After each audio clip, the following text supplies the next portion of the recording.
ஜோதிட ரீதியாக சொன்னால் ஒரு 5 வருடங்களுக்கு அவர் கொஞ்சம் இந்த இந்த எலெக்ஷன் வரைக்குமே அவருக்கு மறுபடியும் சூரிய தசை 2036 தான் ஆரம்பிக்குதுன்னு நினைக்கிறேன். ஆமாம், அப்படி தான் அதில் பார்த்த மாதிரி ஞாபகம். அப்போ கிட்டத்தட்ட ஒரு 5 வருடம் 10 7 8 வருடங்களுக்கு அவருக்கு சாதகமான நேரங்கள் இப்போது இல்லாமல் இருக்குது ஜோதிடத்தில்.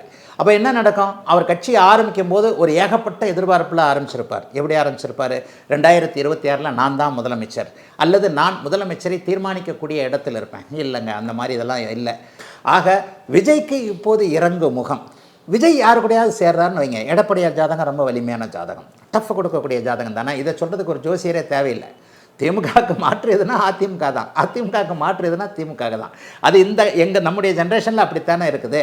அப்போ அந்த மாதிரி நிலைமையில் பார்த்தீங்கன்னா, ஒருவேளை இது ஜோதிடத்திற்கு அப்பாற்பட்ட ஒரு பொதுவான நானும் ஒரு ஓட்டு போடுகின்றவன் என்கின்ற ரீதியில் அதிமுகவோட கொஞ்சம் கூட்டு சேரும்போது அவருக்கு ஏதாவது ஒரு பலம் கிடைக்கலாம்னு சொல்லுவேன். மற்றபடி பெரிய அளவில் இல்லைங்க.